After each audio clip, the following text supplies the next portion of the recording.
guys, welcome to Woman Code 101. So today is Wind Down Wednesday. So y'all pour me a little half a glass because this is that XL wine.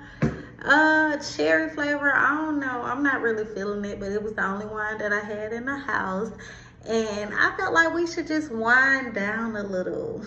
You know, you see the cheetah print and stuff. I feel like we should just wind down a little because this week has been a stressful week for me, you guys, but it's also teaching me patience and just to stay focused because, man, I be all over the place. I swear to God, I be all over the place. In my mind, well, I know I'm not where I want to be, but in my mind, I need to be doing this. Like, as soon as I wake up, I need to be on it. And, like, my mind has been keeping me, like, running like a train, you guys. So, it's like I have so many different ideas and so many, avenues that I want to take to where I want to go. And it's just crazy because God is bringing it full force. He's like, it's now or never. At this point, it's now or never. I'm tired of you procrastinating. I'm tired of you waiting. I'm tired of you saying what you don't got. Like, y'all, this content room is not together like I wanted it to be. And guess what I was doing? I was like, no, I'm going to wait till I get the couches. I'm going to wait till I get the microphone. I'm going to wait till I do this. I'm going to wait till I do that. You know what? My Uncle E.T. told me, you're making excuses because that's not what you want to do. And I'm like, this is something that I want to do. This is something, like, when I listen to those affirmations, I really listen to them and they really speak to me. And it's like, you've been making all these excuses about what you can't do. You have the platform, you have the phone, you have the room, you have the background.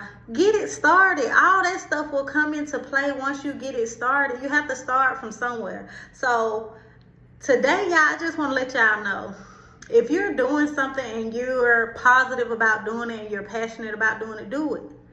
Do it. Don't make no excuse. Don't wait. Don't say what you need, this and that, because guess what? Time waits for nobody, and that's what I had to put in my mind. I kept saying I have time. I don't.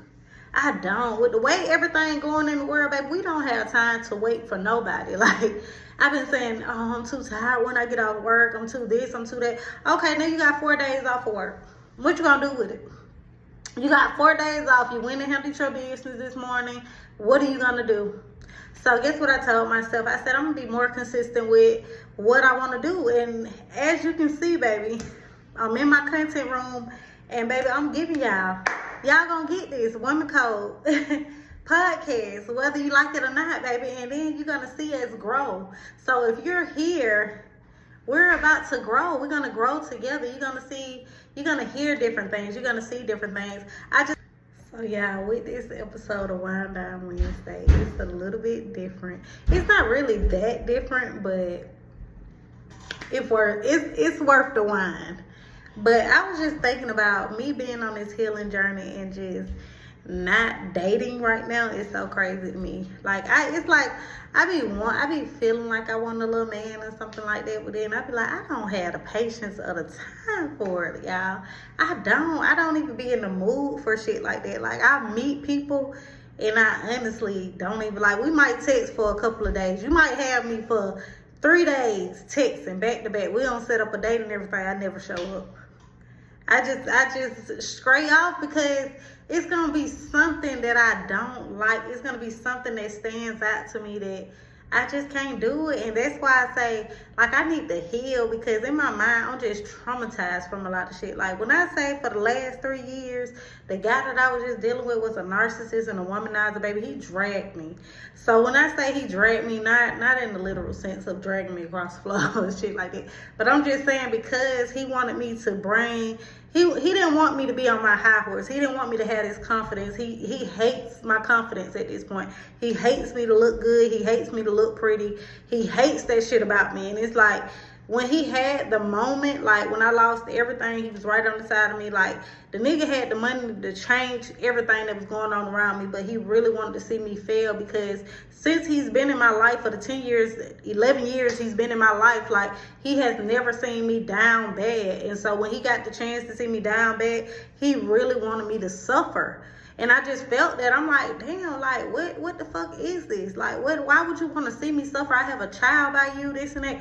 Like, that shit didn't matter in his head, because when you're dealing with a narcissist, all they thinking about is themselves. And I really had to come to terms with that. And, like, I don't fault him from everything that he did, because guess what? I feel like it was my karma. I feel like it was my karma, y'all. It had to be. Because if you knew me back in the day, like, this is why I say I'm so fucked up in the head I need this podcast. I need this healing. I need to talk to people. I need to get this off my chest, because I was a bitch. I was a bitch, and I'm gonna say I was a loser bitch when it came to, like, a good man, because I would doubt them out. I would call them lame. I would call them sensitive. I would call them too sweet. And now, me being 35 years old, y'all, I want a sweet man. I want a loving man. I want a man that cares about me. I want a man that knows stuff about me. I just want, I wanted to be cared for. I wanted to be held by a loving man, because these hard up, arrogant niggas, baby, give them back. Give them back. Take them back where y'all got them from, because, baby, I can't do it. Like, this is why I'm so, like, stuck in my ways. Like, I hear certain things that click in my head as soon as they say it. Like, if we're on the phone and you say something, it just automatically resonates to me, and it clicks in my head like, no, can't do it. This gonna be an issue. He gonna be an issue. It's gonna be a problem, baby. Move. Get to moving. Move your feet. And so once I do that, like, I just automatically count you out, because this time around, I really want a husband, but if I don't get one, I don't get one. But that's what I'm kind of saving myself for. Like, I want my own man. Like, with the rate and everything that's going on in Atlanta, baby, with these HIV rates and shit like that, I honestly, first date, let's just go get tested. Cause I know I'm clean. I know I ain't been nowhere. So let's just go get tested. Like, if you want to date me and I say that and you get offended by that, baby, you're not the man for me. You're not the man for me. Cause, baby, I want to start off fresh, start off good, but that'll be our first day. And if you feel offended by that, then that's on you. That's why I feel like I want a man from Detroit. Yeah, I've been watching Tubi movies. I've been watching Tubi movies, y'all, and they got me feeling like I want a man from Detroit. I want him to have the little, what they call him, the bluff on, the beard. Yeah, but this is just me from my past trauma. Like, I don't want him to be in the streets, because I can't take that. Like, I just be thinking about, like, the younger me who loved the guy from the streets and, like, really not knowing, like, you know what I know now, 35-year-old me is so much different, because if I fall in love with a man at this point and you in them streets and something happened, or I find out you doing some shit that you don't supposed to be doing, like, that shit probably would really hurt me and probably make me do something to you. Like, and I don't want to trick myself off the streets. And this is what I'm telling y'all, it be karma, y'all. Y'all have to think back when this shit be going on with these men and y'all be getting, they be dragging us and they be doing narcissistic shit and stuff like that. You have to think back to the past. You have to think back to the younger you and the shit that you used to do. Especially me, I had to go back. I was like, you know what? You kind of deserved it. You kind of deserve this feeling that you're feeling, because when I think back and I was going with a good guy, I'm not even going to say his name, but he was a good man to me. He was a good man, Savannah. He's a good man, Savannah. But he was a good man to me, and this boy cried. Like, I only had a couple of guys cry. Like, I ain't going to mention y'all name, but yeah, y'all did cry on somebody. Yeah, holding on to my knees and everything, wrapping your arms around me, crying when I was leaving. But I ain't going to mention y'all name on him, but he was like, when I used to see him at the time, we working at the airport too. So if you know me, then you already know who I'm talking about. But at the time, we worked at the airport, and we was like the hottest little couple in the airport. But I had a type back then. Like, I was dating him because I wanted to get away from the type that I had. And it was like, in the midst of us dating and going together, I met my type. And it was so like, oh my God. I instantly fell in love with him. Like, baby, I ain't never had a man name tatted on me, and in 3 weeks I had went and got the man name on my wrist and everything. It's covered up now, but yeah. And I just think back of how he was walking around. He had started drinking, never drunk in his life. Like, and he was walking around, got fired from his job for drinking on the job, coming to work drunk and shit. I was like, oh my God. They was like, what you do to him?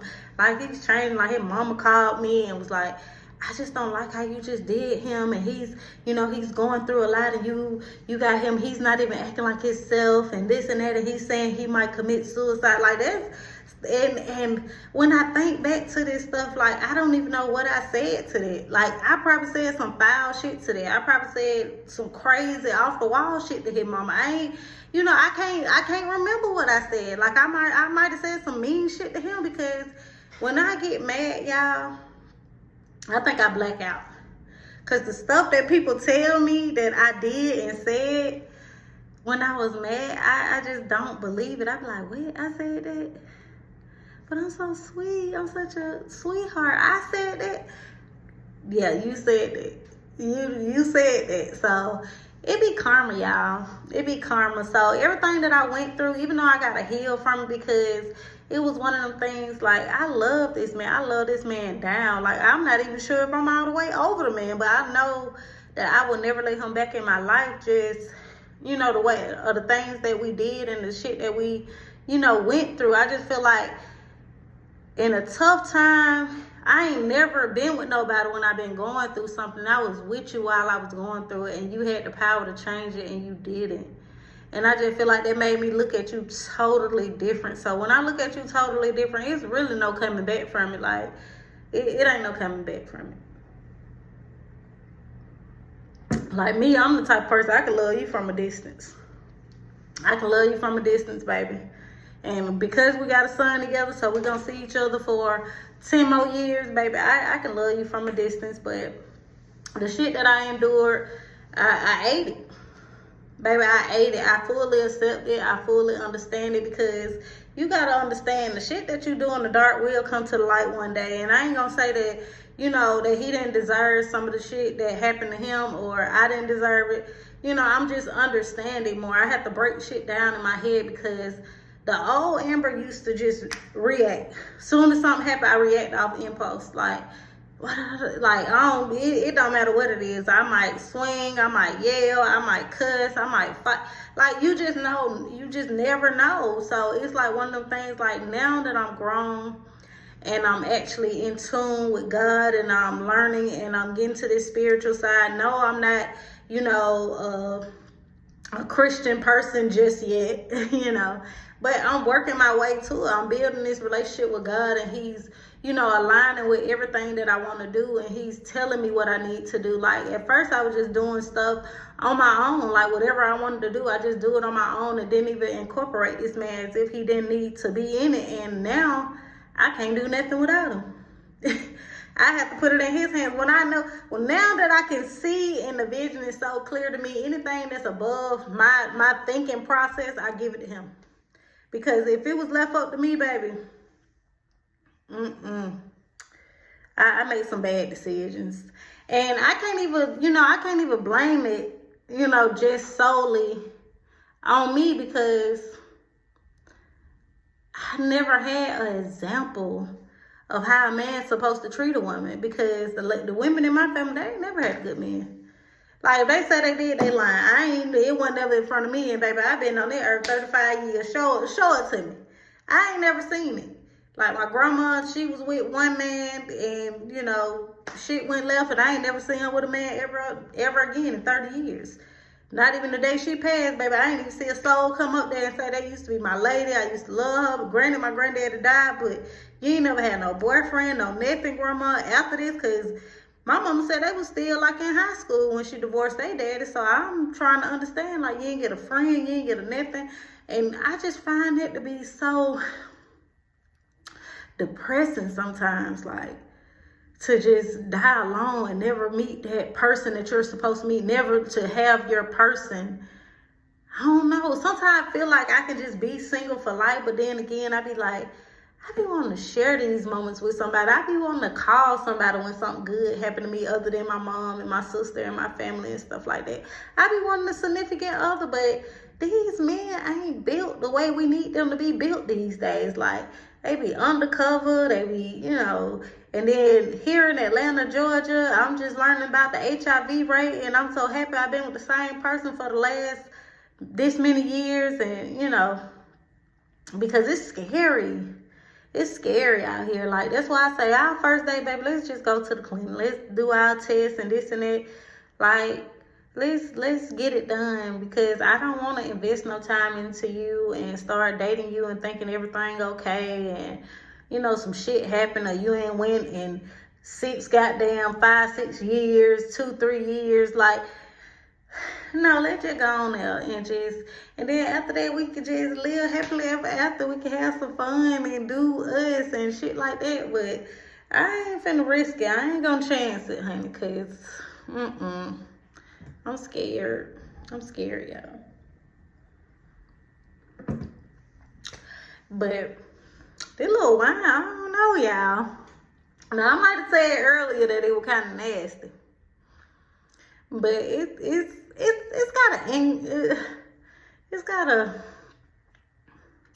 got an acquired taste. It's like a cherry cough drop type of taste.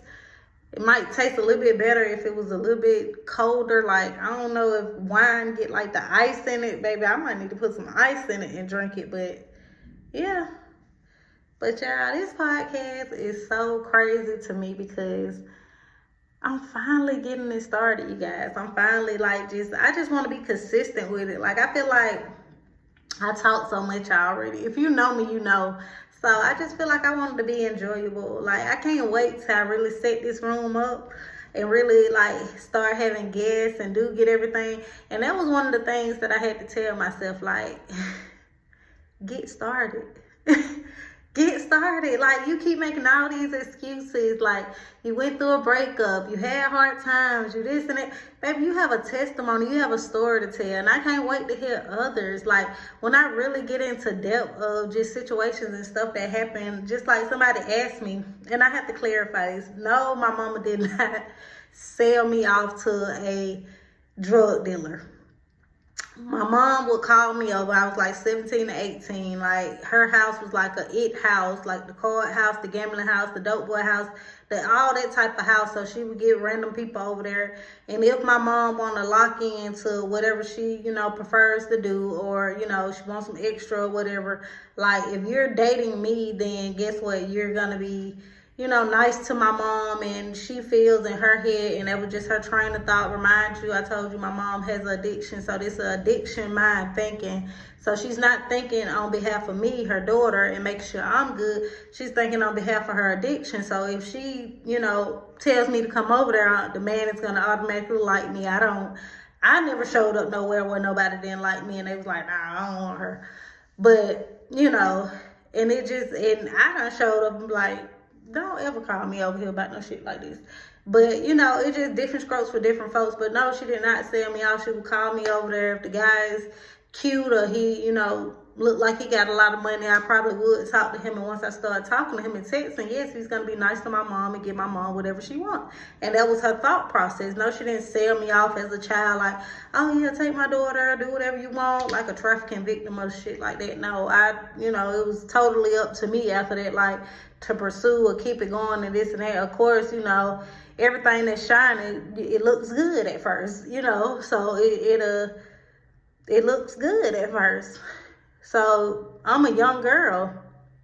Yeah, I was been working, but at the end of the day, like, they gonna always spend money. That was the thing. They was spending money, buying you stuff, shoes, clothes, paying rent, buying cars. Like, I done had a bunch of shit done for me. So it's like one of those things where I have to tell myself, like,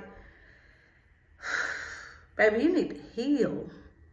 You need to heal, because even with shit like that, like, you don't supposed to go through stuff like that as a young woman. Like, you just getting out into the world, growing, and I was already an adult at 16. I was already an adult, or at least I thought I was. And when I think back on it, I was like, damn, these niggas were pedophiles.